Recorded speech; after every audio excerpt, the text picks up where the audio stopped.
بسم اللہ الرحمن الرحیم۔ میں ہوں ایس انصاری۔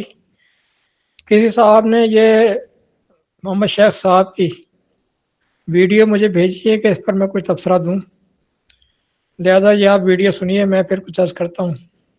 قرآن پاک میں نماز کا طریقہ آپ مجھے بتائیں، کہاں پہ ہمیں کیسے پتہ چلتا ہے کہ ہمیں فرائض جو ہیں یہ نہیں، میں آپ کو سمجھانا سوال نہیں، آپ نے جو بولا نماز کا طریقہ آپ کو نہیں ملا، اور اللہ یہ کیا کہتا ہے کہ درخت قلم بن جائے اور سمندر جتنے ہی سائی بن جائے، اس کے کلمات ختم نہیں ہو رہے، تو آپ کہیں اس میں یہ نہیں ہے، اس میں وہ نہیں ہے، تو ہو سکتا ہے ہمارا ذہن چھوٹا ہو۔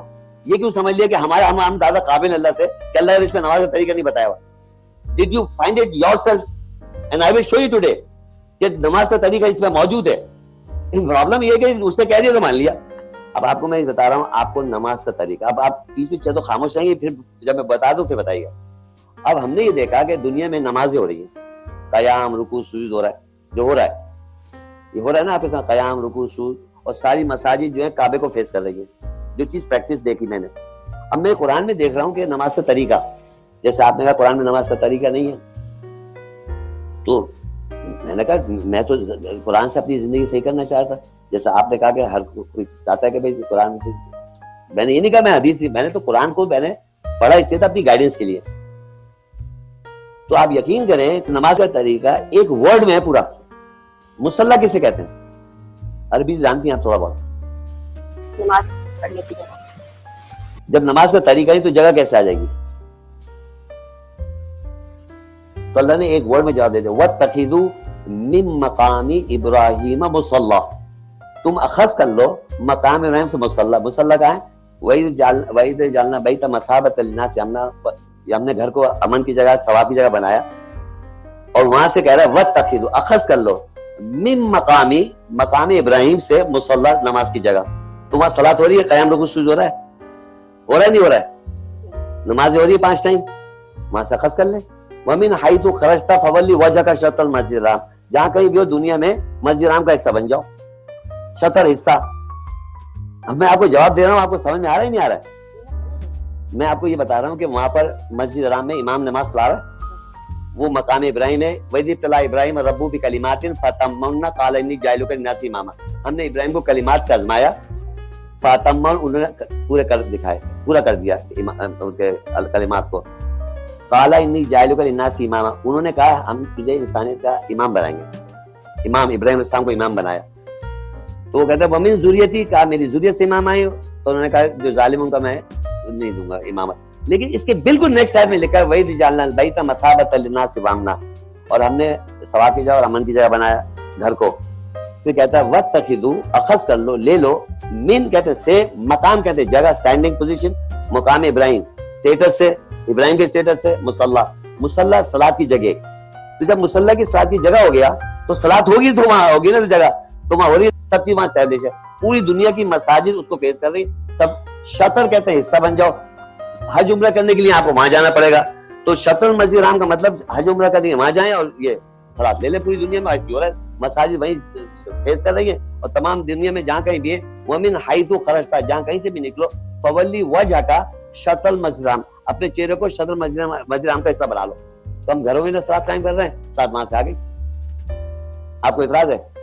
اچھا سنیے ابراہیم علیہ السلام کیا کہ ربنا انی اسکنت من ذریتی، اے رب میں چھوڑے جانا اپنی ذریت کو، بواد غیر، وادی غیر میں، ذی زرع عند بیتک المحرم، ایسی وادی جہاں کوئی چیز اگتا نہیں ہے، ربنا تیرے پاک گھر کے پاس، ربنا لیقیم الصلاۃ، تاکہ وہ صلاۃ قائم کرے، ربنا انی اسکنت من ذریتی بواد غیر ذی زرع عند بیتک المحرم، تیرے پاس گھر کے پاس اپنی ذریت کو ٹھہرائے جا رہا ہوں، کائے کے لیے، ربنا لیقیم الصلاۃ فَاجْعَلْ أَفْئِدَةً مِّنَ النَّاسِ تَهْوِي إِلَيْهِمْ وَارْزُقْهُم مِّنَ الثَّمَرَاتِ لَعَلَّهُمْ، اور یہاں کہا کہ تاکہ وہ صلاۃ قائم کریں تیرے پاک گھر کے پاس، وادی غیر جو ان الصفا والمروہ ہے اس کے پاس، اللہ کے گھر کے پاس ٹھہرایا جا رہا ہوں اپنی ذریت کو، تاکہ وہ صلاۃ قائم کرے۔ تو اللہ نے مقام ابراہیم مصلی بنا رکھا ہے ہمارے لیے، انہوں نے دعا مانگی، مصلی بنا ہوا ہے، آج تک صلاۃ قائم ہو رہی ہے۔ اور ہم جہاں کہیں بھی وَمِنْ حَيْثُ، جہاں کہیں بھی خرجتا، تو نکل، فَوَلِّ وَجْهَكَ شَطْرَ المسجد الحرام، مسجد حرام کا شطر لے لو، ہاف لے لو، کعبہ کو نہیں لا سکتے، کعبہ کے لیے، مکہ کے لیے طواف کے لیے، حج کے لیے آپ کو وہاں جانا پڑے گا۔ تو یہ میں نے صلاۃ یہاں لی۔ اب دیکھیے 5 ٹائم سے ہوتی ہے، 5 ٹائم کی صلاۃ ہوتی ہے دنیا میں۔ اب وہاں مقام وہاں جائیں حرم، آپ گئی صلاۃ وہاں پر گئی ہوں عمرے حج پہ؟ نہیں، میں گیا ہوں 3 ٹائمز، 4 ٹائم، ایک ٹائم میں نے وہاں پر اعتکاف بھی کیا کعبہ میں۔ اب آپ دیکھیے وہاں کیا ہوتا ہے، امام جب صلاۃ قائم کرتا ہے وہ رفع یدین کرتا ہے، ایک طریقہ کار ہے اس کا، صلاۃ کا نماز کا طریقہ کار وہاں کا ہے، لیکن اور بھی 3 طریقے ہیں، حنفی مسلک ہے، شافعی مسلک ہے، حنبلی جو بھی مسلک ہے، پھر شیعوں کا اپنا طریقہ کار ہے۔ اب یہ طریقہ کار اللہ تو کہہ رہا ہے وہاں سے لے لو، اور وہ امام کی جگہ ہے، مقام ابراہیم امام جہاں کھڑا ہوا ہے اس مقام پہ امام کھڑا ہوا ہے، وہاں پر جو بھی امام کھڑا ہوا ہے وہ ایک طریقے سے صلاۃ قائم کر رہا ہے۔ تو 5 طریقے چلی آ رہی ہیں دنیا میں، اس میں سے ایک طریقہ میں نے اپنا لیا جو وہاں ہو رہا ہے۔ میں حنفی مسلک سے پاکستان میں سنی حنفی مسلک سے صلاۃ قائم کرتا تھا، لیکن جب میں نے قرآن پڑھا اللہ نے کہا وہاں سے لے لو تو میں نے چینج کر دیا اپنا طریقہ۔ اب میں آپ کو یہ بتانا چاہ رہا ہوں 5 طریقے آج بھی وہاں پر امام جب صلاۃ قائم کر چلا جاتا ہے تو شیعہ بھائی اپنے امام کے ساتھ آتے ہیں، وہ امامت کراتا ہے، پیچھے نماز پڑھتے ہیں، پھر وہ چلے جاتے ہیں، پھر دیوبندی آ رہے ہیں، کوئی بریلوی آ رہے ہیں، سب اپنے اپنے اماموں کے ساتھ آتے ہیں، صلاۃ قائم کرتے چلے جاتے ہیں۔ جو ایکچوئل طریقہ امام کے ساتھ جو پڑھائی تھی اس کو پیچھے فالو نہیں کر رہے کیونکہ امام کو غلط سمجھ رہے ہیں۔ تو یہ تو ہم لوگ میں تو لڑائی جھگڑے اور فساد کرنا ہے۔ تو میں نے آپ کو بتا دیا میں نے کہاں سے صلاۃ کا طریقہ پورا ہے وہاں پر۔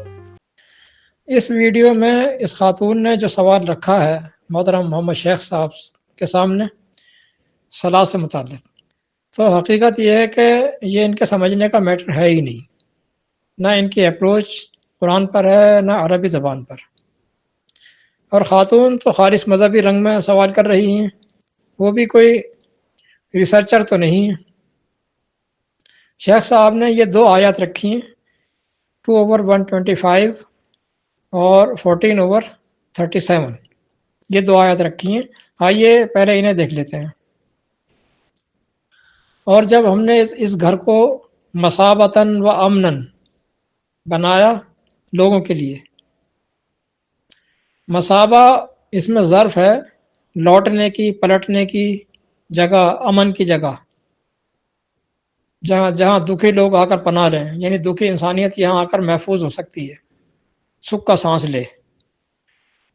شیخ صاحب نے اسے بنا دیا ثواب، مثابہ کو ثواب۔ اب بیچارے زبان تو جانتے نہیں ہیں نا، ثواب کی جگہ، حالانکہ ثواب اس میں ذات ہے اور اس کے معنی ہیں جزا، بدلہ، اور مثابہ کے معنی ہوتے ہیں پلٹنے کی جگہ۔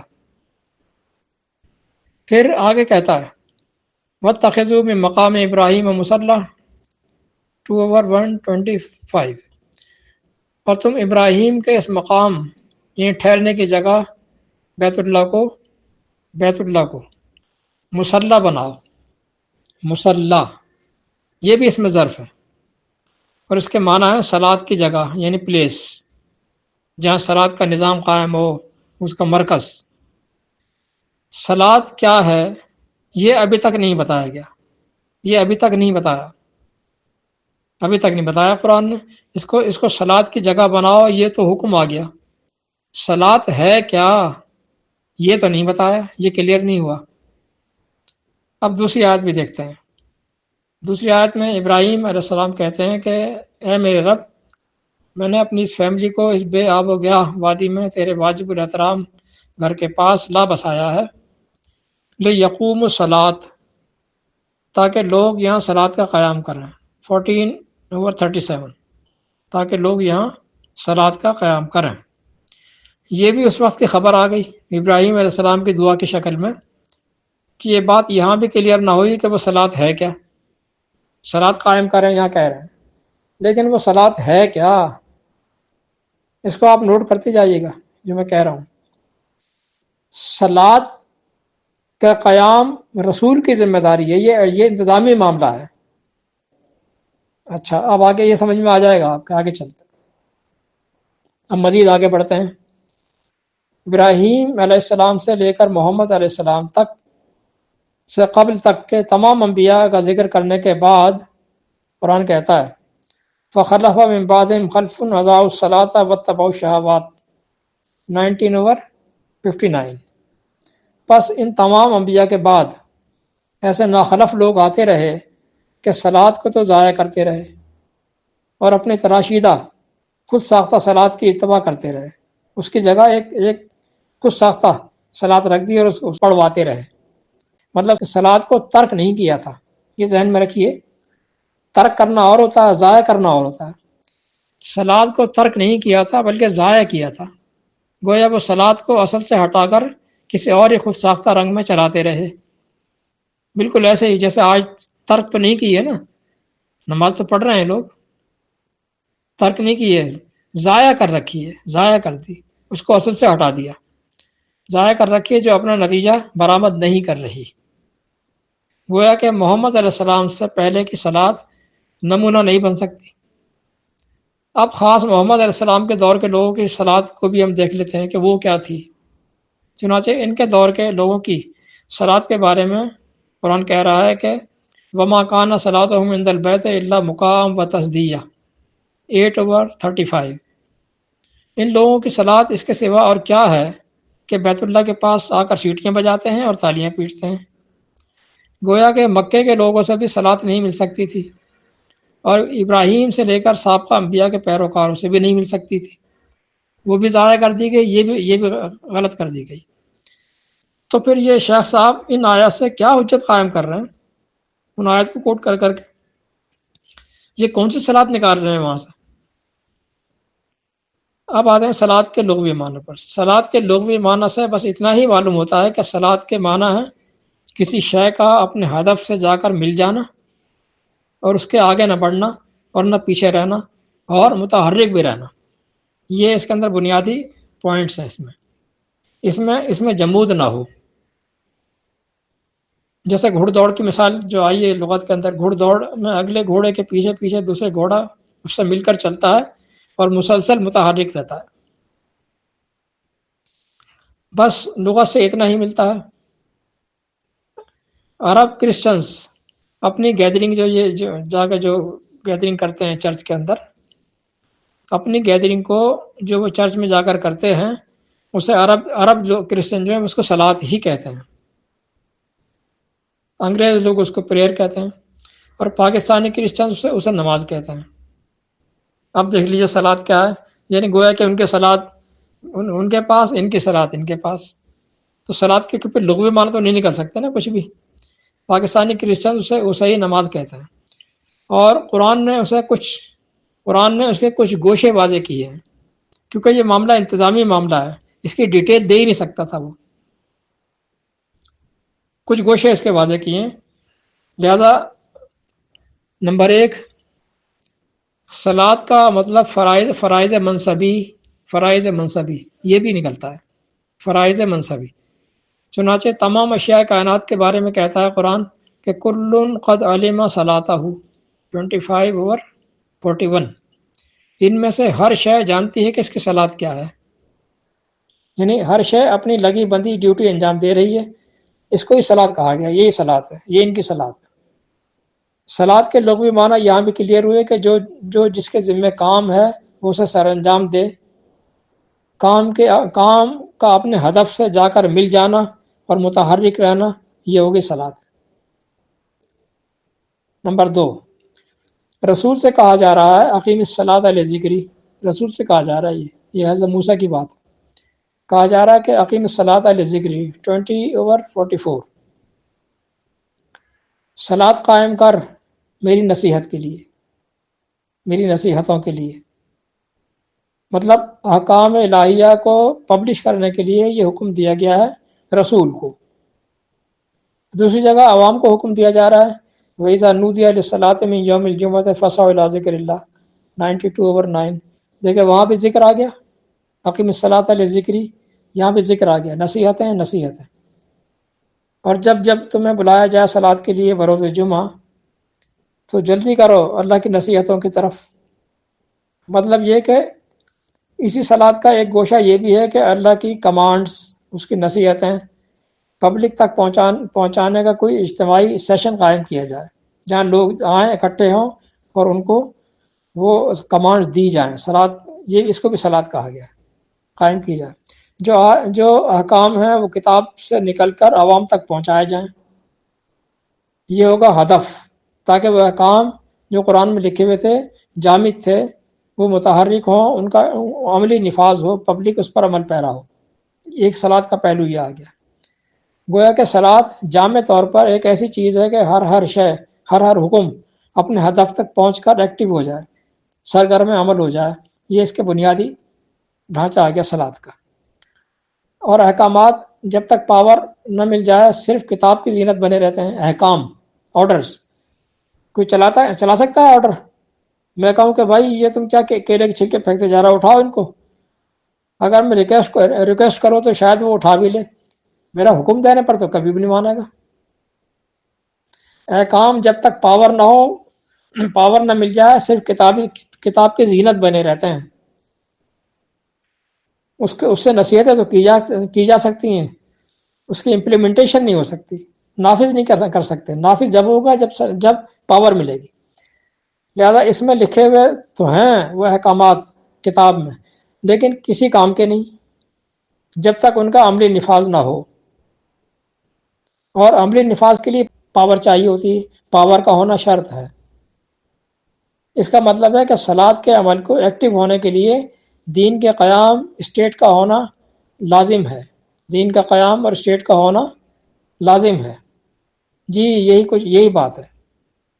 چنانچہ قیام صلاۃ کے لیے قرآن نے اسٹیٹ کا ہونا مشروط قرار دی، شرط لگ گئی اس کے اندر، یہ مشروط ہے. یہ چنانچہ کہتا ہے قرآن الذین ان مکناہم فی الارض اقاموا الصلاۃ 22:41. یہ وہ لوگ ہیں یعنی مومنین، یہ وہ لوگ ہیں کہ اگر ان کو ہم زمین پر اقتدار عطا کر دیں گے تب یہ صلاۃ قائم کریں گے. کون کریں گے؟ جن کو اقتدار ملا ہے وہ مسلم رولرز. اور کب کریں گے؟ جب اسٹیٹ قائم ہو جائے گی. ان شرطیہ لگا ہوا ہے الذین ان شرطیہ کہلاتا ہے کہ اگر یہ ہوگا تو پھر یہ ہوگا. اچھا کون قائم کریں گے؟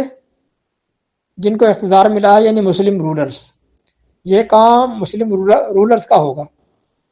یہ سعودی عرب کے ترجمے میں بھی لکھا ہوا یہی بات لکھی ہوئی جس کا میں نے حوالہ دیا ہے کہ مسلم رولرز یہ کام کریں گے. چنانچہ سعودیہ کا یہ ترجمہ جو ہے اس کا حوالہ یہ کہ دا نوبل قرآن کنگ فہد کمپلیکس یعنی مدینے سے چھپا ہوا. لہذا یہ ذہن میں رہے کہ صلاۃ قائم کرنا حکمراں کا کام ہے، عوام کا نہیں. پھر سمجھ لیجئے، صلاۃ قائم کرنا حکمراں کا کام ہے، رولرز کا کام ہے، عوام کا نہیں. پھر یہ شیخ صاحب کون سی انفرادی نمازیں لیے پھر رہے ہیں؟ لہذا جو نماز آپ لیے پھر رہے ہیں اس نماز کو تو قرآن جانتا ہی نہیں ہے، اس نماز کو جانتا ہی نہیں ہے وہ.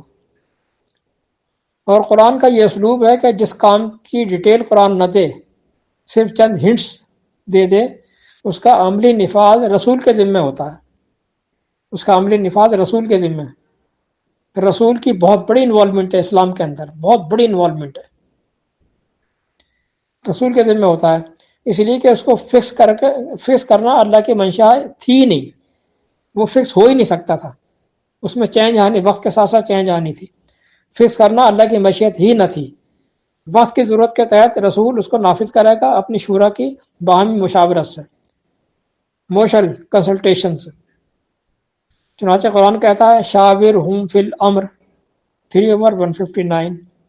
رسول سے کہہ رہا ہے، امپریٹیو آ گیا، یہ رسول سے کہا جا رہا ہے کہ رسول امر کے نفاذ میں مشاورت سے کام لے، مشاورت کر اپنی شورا سے.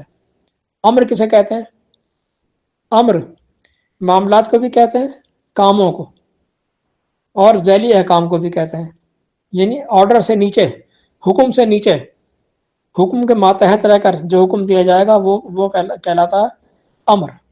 حکم کے ماتحت، حکم اللہ تعالیٰ کا. ان حکم الا للہ، حکم تو صرف اللہ کے لے کے چلے گا. 12:40.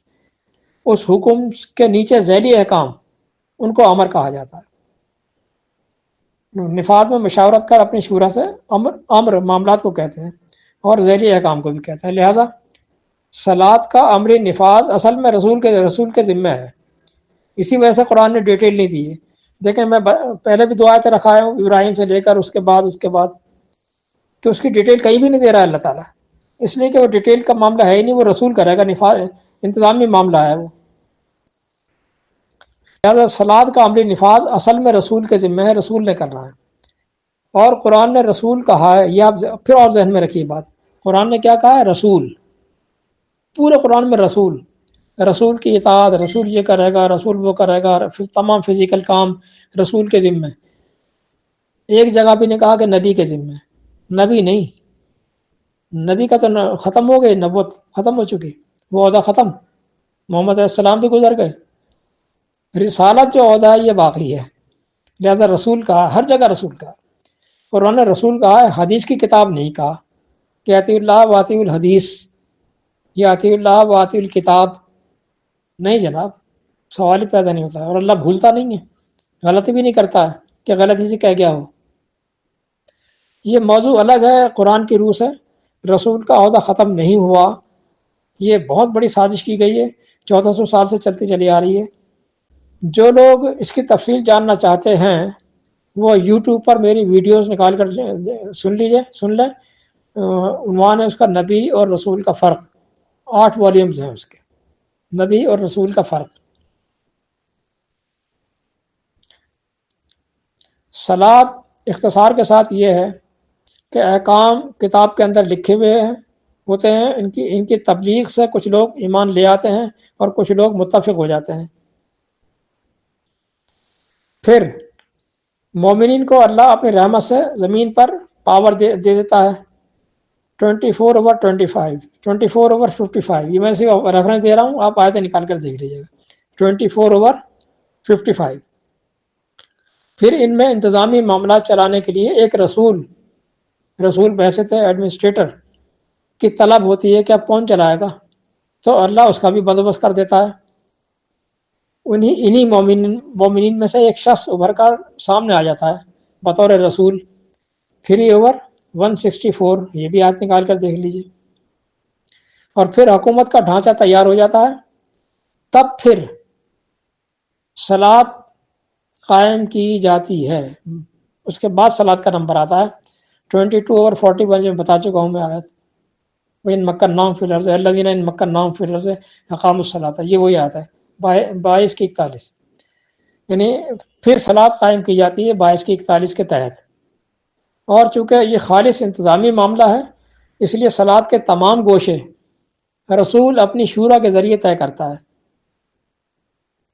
ہر ادارے میں احکام کے نفاذ کا عملی طریقہ کیا ہوگا، یہ بھی انتظامی معاملہ ہے، اور یہ بھی صلاۃ ہے، یعنی وہ احکامات جو قرآن میں محفوظ ہیں وہ نکل کر اپنے ہدف پر جا کر کیسے لگیں گے، انتظامی معاملہ ہے، یہ بھی صلاۃ ہے۔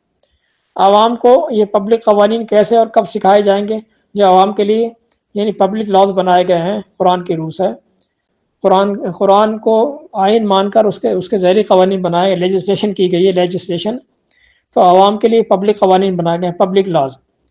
تو یہ پبلک قوانین کیسے اور کب سکھائے جائیں گے، کس کو کس لیول کی تعلیم دینی ہے، اس کا شیڈول مرتب کرنا ہے، کس کو کون سا ٹائم سوٹ کرتا ہے، کس کو کس دن بلانا ہے، کتنے دن بلانا ہے، کتنے دن کا کورس ہوگا، وغیرہ وغیرہ، یہ سارا معاملہ ہی انتظامی ہے، لہذا قرآن نے اس کی حتمی ڈیٹیل نہیں دی، اور یہ بھی صلاۃ ہے۔ اور بھی حتمی معاملات ہیں جو انتظام سے تعلق رکھتے ہیں، وہ سب رسول نے طے کرنے ہیں۔ اللہ کے دین میں رسول کی بہت بڑی انوالومنٹ ہے، بہت بڑی انوالومنٹ، قرآن اور رسول، بس یہ دو ہیں پلر اس کے۔ باقی یہ کہ کسی وقت ہم شیخ صاحب کے پاس گئے تھے، صاحب کا بہت عرصے پہلے کی بات بتا رہا ہوں، میں اور میرا ایک دوست تھا، شیخ صاحب کے پاس گئے تھے، کوئی تقریباً 20-25 سال پہلے کی بات ہوگی یا اس سے بھی کچھ زیادہ ہی، جب ان کا آفس طارق روڈ پر ہوا کرتا تھا، جھیل پارک تو ہوا کرتا تھا، تو اس وقت بھی انہوں نے یہی کہا تھا، شیخ صاحب نے کہا تھا، کہنا کہ باہر سے آواز آ رہی ہے، حی علی الصلاۃ، آؤ صلاۃ کی طرف، قرآن کہتا ہے اقیم الصلاۃ، باہر سے آواز آ رہی ہے حی علی الصلاۃ، قرآن کہہ رہا اقیم الصلاۃ، حی علی الصلاۃ اقیم الصلاۃ۔ آپ جا کر کسی بھی مسجد میں قیام صلاۃ کر لو، نماز پڑھ لو، آپ نے حکم پورا کر لیا، کمانڈ کو اوبے کر لیا، اب مسئلہ کیا ہے؟ کوئی مسئلہ نہیں ہے، مسئلہ تو ہم نے کھڑا کیا ہوا ہے، یہ دیوبندی ہے، یہ بریلوی ہے، یہ فلاں ہے، یہ فلاں ہے، مسئلہ تو ہم نے کھڑا کیا ہوا ہے۔ یہ انہوں نے ہمیں سمجھایا، شیخ صاحب نے۔ تو اس خادم نے کہا تھا کہ محترم شیخ صاحب، قرآن میں ہمیں اور بھی کمانڈ ملتی ہے، سنیے، قرآن کہتا ہے ان المساجد للہ فلا تدعوا مع اللہ احدا، 72 کی 18۔ مساجد تو اللہ کی ہوتی ہیں، ان المساجد للہ، مساجد تو اللہ کی ہوتی ہیں، ان میں کسی اور کو شریک مت کرو کہ یہ فلاں کی اور یہ فلاں کی اور یہ فلاں کی۔ گویا کہ مسجد اللہ کی سرکاری ہے، یہ نجی نہیں ہے، ہو ہی نہیں سکتی، ورنہ یہ شرک ہو جائے گا۔ یہاں تو ساری مساجد ہی نجی ہیں، اللہ کی مسجد کوئی نظر ہی نہیں آ رہی ہے، کوئی دیوبندی کی ہے، کوئی بریلوی کی ہے، کوئی شیعہ کی ہے، کوئی اہل حدیث کی ہے۔ تو اللہ تو نہ دیوبندی ہے، نہ بریلوی ہے، نہ شیعہ ہے، نہ اہل حدیث ہے، اللہ کی کہاں سے ہو گئی؟ تو قرآن تو ہمیں یہ کمانڈ دے رہا ہے، آپ فرما رہے ہیں کہ کسی بھی مسجد میں چلے جاؤ۔ تو شیخ صاحب اس وقت کوئی جواب نہ دے پائے تھے اور اب بھی نہیں دے سکتے۔ بات یہ ہے کہ دین اسلام کی اصل کیا ہے، یہ نہ کوئی مسٹر جانتا ہے نہ ملا۔ قرآن بطور آئین ہر دور میں بطور آئین، اور اس کے ذیلی قوانین، اس کے بائی لاز رسول مرتب کرے گا ہر دور میں، ہر دور کا رسول مرتب کرے گا اپنی شورا کے ذریعے۔ اسلام کی اساس بس قرآن اور رسول ہے، قرآن اور رسول، نہ کسی حدیث کی ضرورت، نہ کوئی ملا، نہ مفتی، نہ امام، نہ مسلک، نہ مکاتب فکر، نہ دینی کتابوں کے انبار لگے ہوئے ہیں۔ یہ دینی کتاب ہیں، دین کی کتاب ایک ہے بھائی، قرآن کریم، بس۔ نہ دینی کتابوں کے انبار، نہ مذہبی پارٹی، نہ سیاسی پارٹی، بس قرآن اور رسول۔ یہ ہے اسلام کی اساس جو سازشیوں نے ہزاروں پردوں میں مستور کر رکھی ہے۔ بس یہی اختتام کرتا ہوں، ڈیٹیل تو بہت لمبی ہو سکتی ہے، لیکن اختصار سے میں نے عرض کر دیا ہے کہ صلاۃ کیا ہے اور اسلام کیا ہے۔ چلیے، والسلام، اے ایس انصاری۔